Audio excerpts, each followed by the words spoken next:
အားလုံးပဲမင်္ဂလာပါကျွန်တော်ဒီနေ့ English speaking နဲ့ဆိုင်တဲ့အကြောင်းအရာတစ်ခုကိုမျှဝေပေးပါမယ်။ဘာအကြောင်းလဲဆိုတော့တယောက်နဲ့တယောက်စတွေ့တဲ့အခါမှာအင်္ဂလိပ်လိုမျိုးနှုတ်ဆက်တဲ့နည်းလမ်းတွေကိုပြောပြပေးမှာပါ။စိတ်ဝင်စားတယ်ဆိုရင်ဗီဒီယိုကိုအဆုံးထိကြည့်ပေးကြဖို့မေတ္တာရပ်ခံပါတယ်။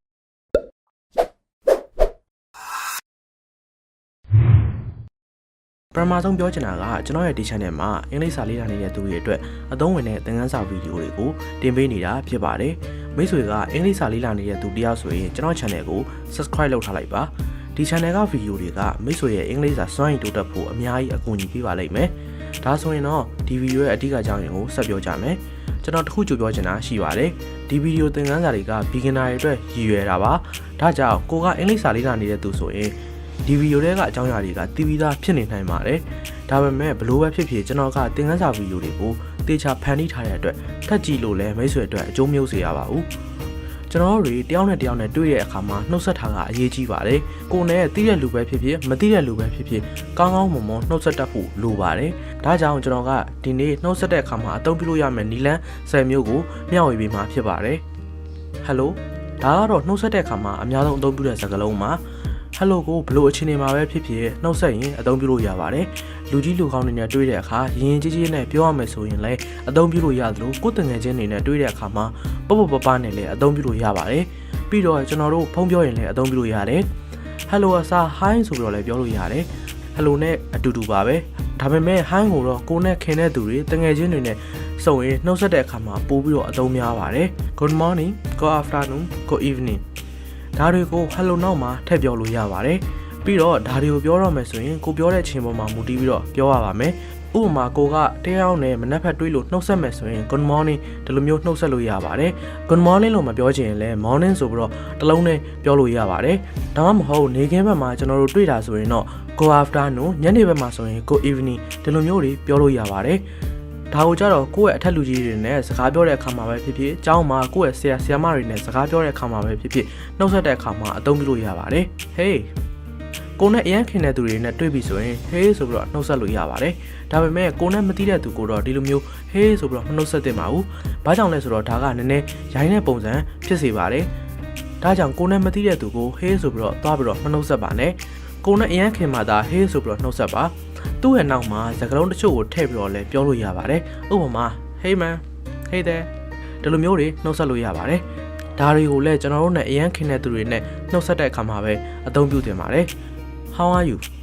ဒါကလည်းတော်တော်လေးကိုအသုံးများရလို့ပြောလို့ရတယ်အတိတ်ဘယ်ကတစ်ဖက်လူကိုအဆင်ပြေရလားနေကောင်းရလားဘယ်လိုနေလဲဒီလိုမျိုးမေးတာပါဒီစကားကိုကြတော့ကိုနဲ့အခုမှစ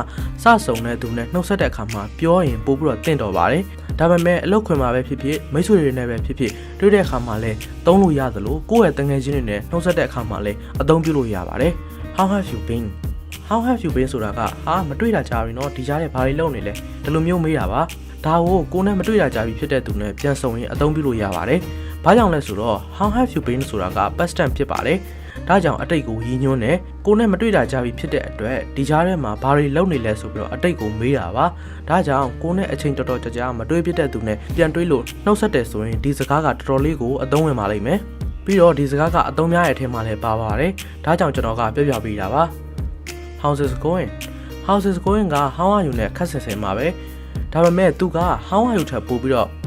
့ပနဲ့ဖော်ရတဲ့ပုံစံဖြစ်ပါတယ်ဒါကြောင့်ဒါကိုနဲ့အရန်ခင်တဲ့တငယ်ချင်းတွေညီကိုမောင်မတွေနဲ့တွေ့လို့နှုတ်ဆက်ရင်အသုံးများပါတယ်ဒါပေမဲ့အလောက်ကကိုယ့်အထက်လူကြီးနဲ့စကားပြောတဲ့အခါတွေဒါမှမဟုတ်လူကြီးလူကောင်းတွေနဲ့ professional ဆန်ဆန်စကားပြောရမယ့်အချိန်အခါတွေမှာဆိုရင်တော့ဒါကိုပြောဖို့မသင့်တော့ပါဘူး What's up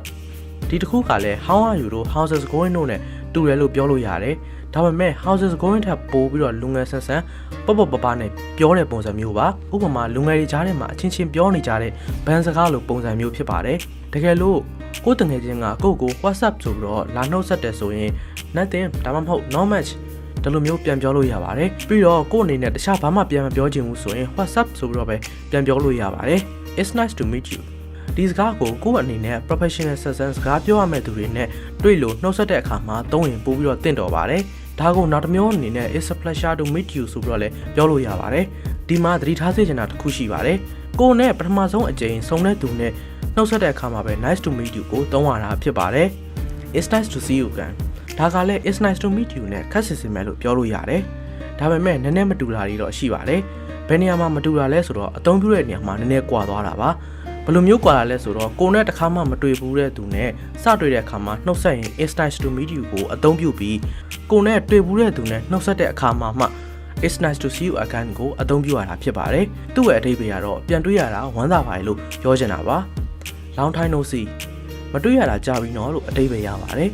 ကိုနဲ့မစုံတွေ့တာကြာပြီဖြစ်တဲ့အတိမိတ်ဆွေအပေါင်းအသင်းတငယ်ချင်းတွေနဲ့ပြန်တွေ့ရင်ဒီစကားကိုအသုံးပြုပြီးတော့နှုတ်ဆက်လို့ရပါတယ်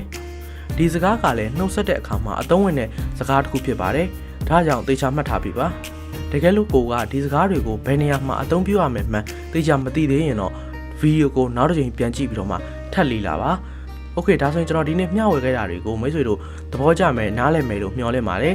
ကျွန်တော်ကိုယ်တိုင်လည်းအင်္ဂလိပ်စာလေ့လာနေတုန်းဖြစ်တာကြောင့်အတန်ထွက်မကောင်းတာတွေမှားတာတွေပါသွားခဲ့မယ်ဆိုရင်ခွင့်လွှတ်ပေးဖို့ပြောချင်ပါတယ်တကယ်လို့ဒီဗီဒီယိုနဲ့ပတ်သက်ပြီးတော့ပဲဖြစ်ဖြစ်အင်္ဂလိပ်စာနဲ့ပတ်သက်ပြီးတော့ပဲဖြစ်ဖြစ်မေးချင်တာရှိရင် comment မှာမေးခဲ့လို့ရပါတယ်ကျွန်တော်တက်နိုင်တဲ့လောက်ပြန်ဖြေပေးပါမယ်ပြီးတော့ကျွန်တော် channel ကို subscribe လုပ်ထားဖို့လည်းမမေ့ပါနဲ့ဒါဆိုရင်တော့ဒီဗီဒီယိုကဒီလောက်ပါပဲအဆုံးထိကြည့်ပေးတာကျေးဇူးတင်ပါတယ်နောက်ဗီဒီယိုမှာပြန်တွေ့ကြမယ်